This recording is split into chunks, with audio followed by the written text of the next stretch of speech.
Hi, I'm John Ridley, and welcome to Critical Content, a celebration of some of the year's most outstanding documentary filmmaking.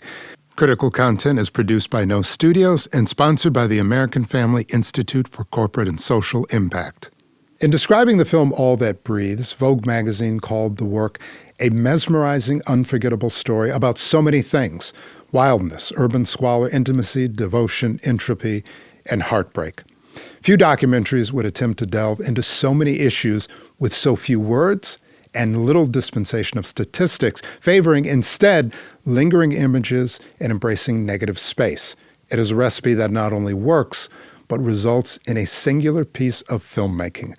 Among its many well-deserved accolades, the film received the Grand Jury Prize at this year's Sundance Film Festival, and it is a pleasure to welcome to Critical Content the director of All That Breathes, Shaunak Sen. Shaunak, welcome to the program. Thank you so much, John, and really nice talking to you. It's a pleasure. Well, it's interesting to me when I talk to any filmmaker about the genesis of the film and how they got into it. I stumbled on a quote of yours, which to me was really interesting in the way that it really took sort of a reverse entree into this film.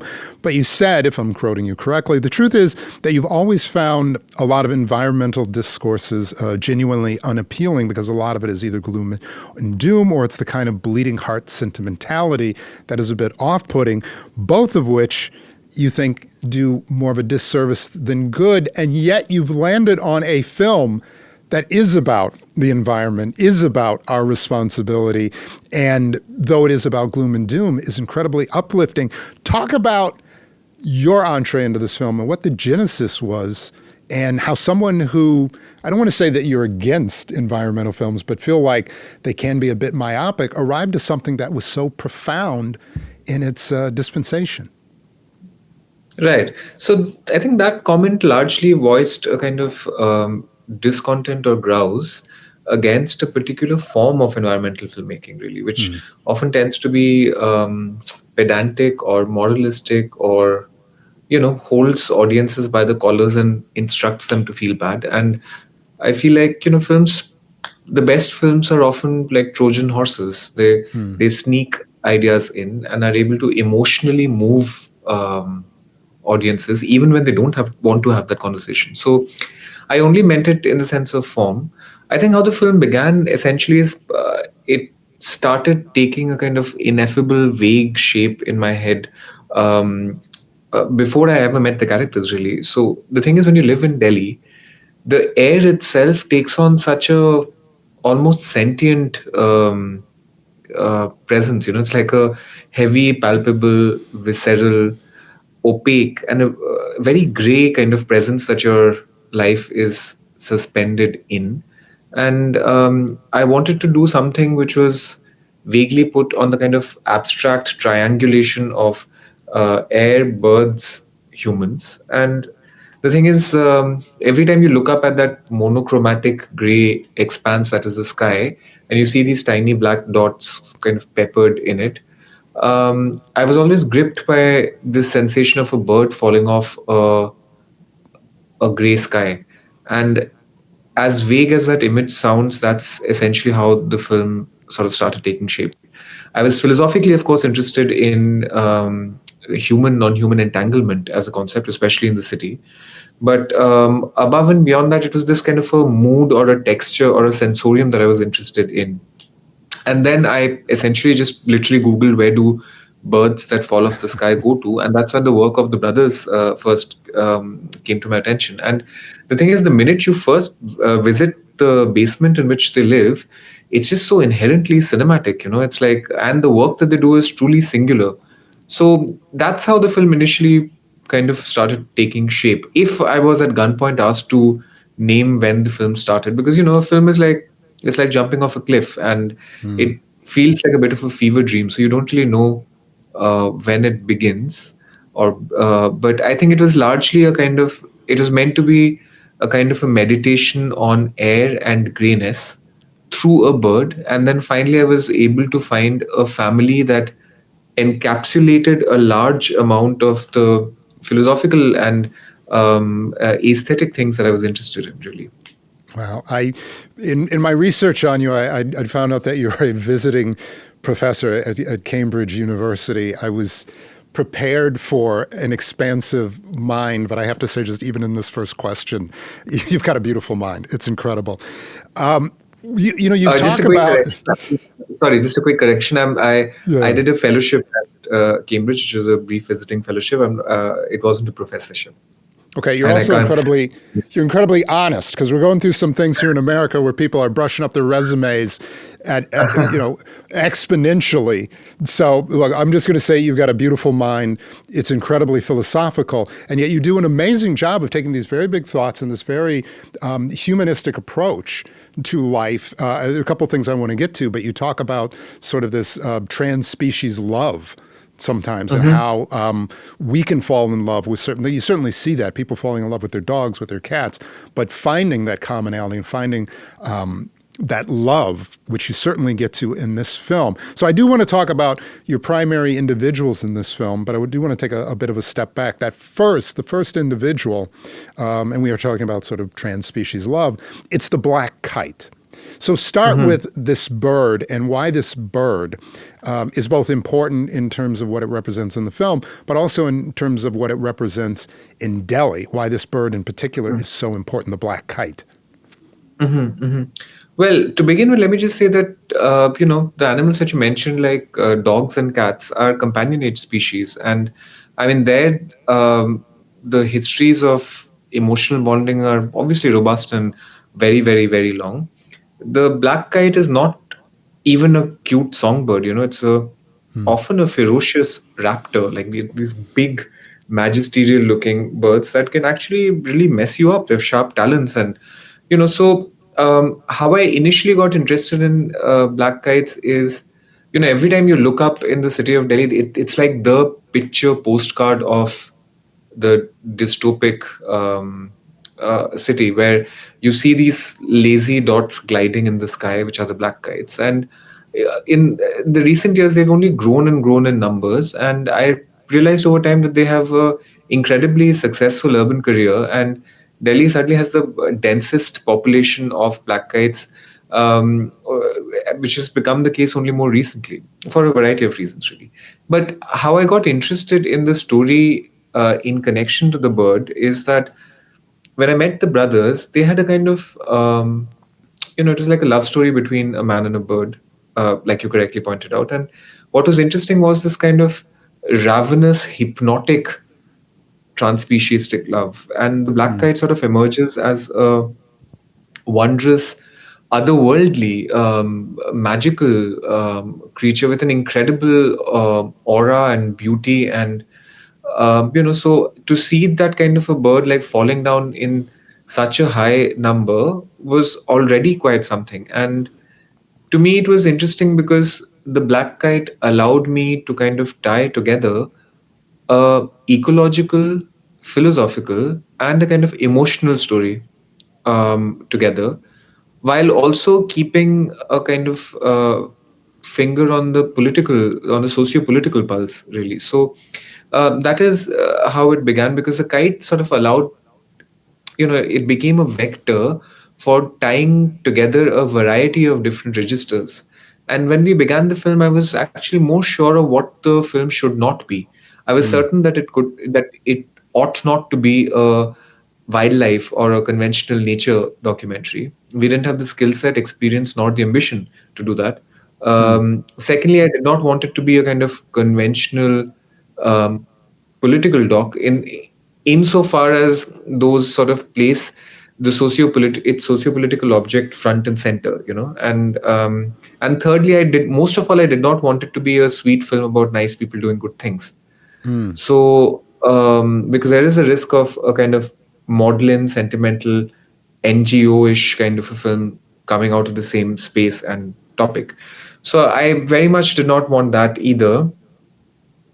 So I think the black kite basically allowed me a kind of, it became a lens or a agent through which I could tie together a ton of things that I wanted to mobilize and really speak about.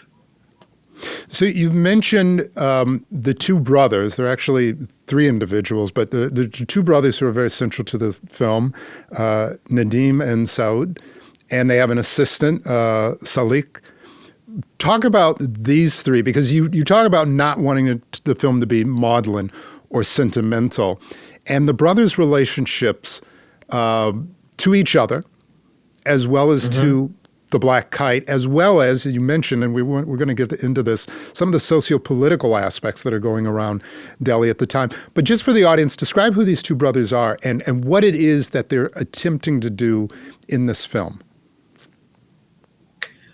The brothers are Nadeem and Saud. These two middle-aged, well, not middle-aged, they're in their early 40s, Muslim men who, as kids, would pick up injured black kites and treat them in their own house. And in the last 15 years, have essentially treated over 25,000 black kites in Delhi.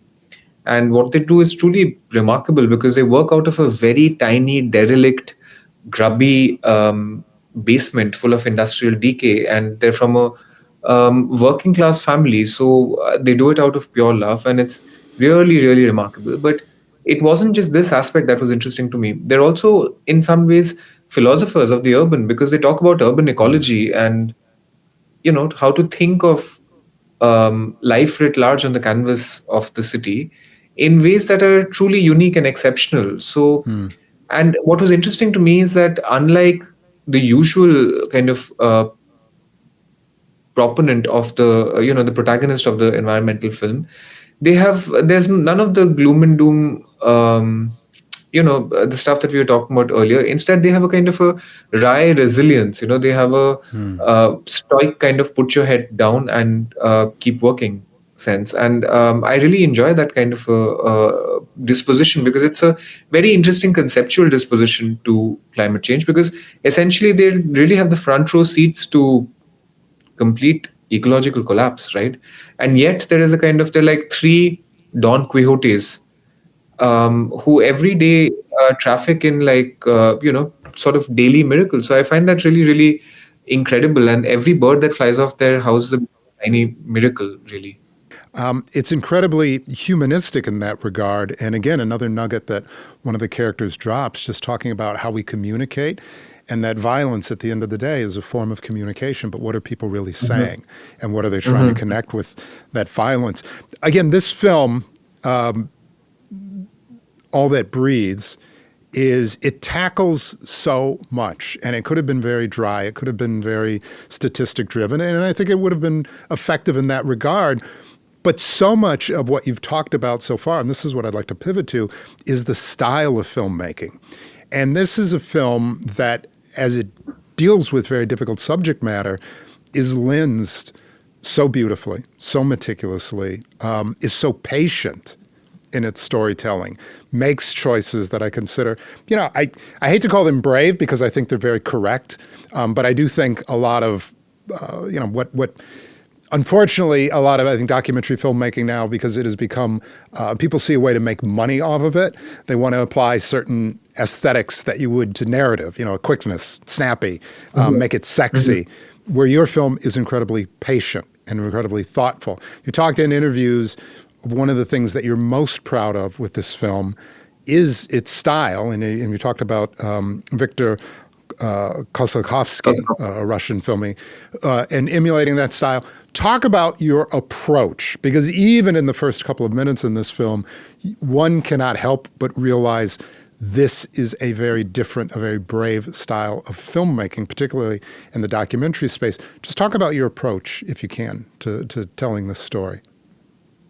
Right. So the thing is that, in the first year of shooting, actually I was, I had a handheld camera and I was shooting in what would be seen as more conventional or traditional verite observational styles. But I think somewhere after 8 to 10 months, really, I realized that this film could, handheld has a kind of restless or anxious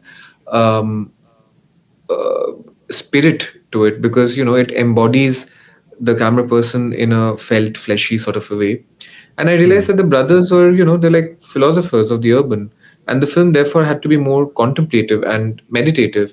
And as such, it required a totally different style. And that's when I first reached out to Ben Bernhardt, the cinematographer of a lot of Victor Kosakowski films. And when he came down to India, it's with him that we developed this kind of style, which of these, slow, languid pans, or these really languorous tilt downs and focus shifts and so on. And that's when we basically, there had to be cinema in the film, and I wanted audiences to feel rewarded for the act of patiently seeing. And the truth is, like, I like films that are pleasurable to the eye to watch. And it's important. And, that's the strength of cinema, really. So that's when we decided that, so much of the film was about simultaneity of human and non-human life, about the neighborliness or the kinship between human and non-human life. And therefore, we had to figure out a film grammar or vocabulary that would push that idea. Therefore, the pans that, in one shot show the kind of life form or presence of animal and the city sort of together, and a pan or a tilt sort of revealed the non-human's presence in the film.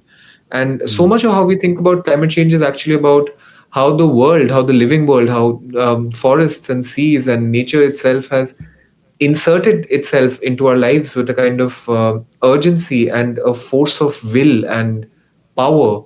And it's made us, think of our non-human interlocutors with far more intensity. And the grammar of the film had to be able to assimilate some of that thought. So I think this kind of cinematic, dreamy, lyrical, poetic style was not purely for a cosmetic or just an aesthetic purpose in the sense of beautifying the images, but more in terms of being consonant with the film's conceptual bulwark, really, which is about entanglement and, kinship. And so I think it hopefully articulates some of those conceptual concerns. Yeah, what's interesting to me is that your overall approach to making documentaries is in a lot of ways very different and distinct from what we think of when we think of documentaries. Staying away from a lot of statistics, staying away from a dispensation of a lot of dry facts, as you say, a lot of language shots. But at the same time, you praise documentary filmmaking in such a particular and heartfelt way. In an interview, you've said that making a documentary becomes seductive in a way that narrative filmmaking just can't. Talk about, for you, the pleasures of making documentary, the joy that you take out of it, and you get to a place where you talk about the process being the reward for telling the story. Talk about, for you, all that you get out of and why you love so much being, among other things, a documentarian. Well, for one, that comment, I think, largely was about the process and not so much about form. I really, it's like we started out this film thinking that we'll make a film whose outer shape is a fiction, because we'll use the toys of fiction storytelling, like, a track or a dolly or a slider or a crane and that kind of thing, and tell a non-scripted documentary story through fiction tools, through fictive tools. So that was the kind of ambition, so that, there's a kind of undeniably immersive beauty to the film that doesn't just make it about pity or sympathy for animals or about, the bleakness of environmental degradation, but really about the pleasure of watching or the pleasure of the eye. So that's what was interesting. But having said that, it's a fever dream, really. And it's like jumping off a cliff, the process of a documentary, because life itself is emplotting action. And there's a kind of, you have to embrace the radical unscriptedness of life, in the sense that anything can happen and you have to patiently wait, and then life rewards you with accidents and chance and contingency, and and then it's a kind of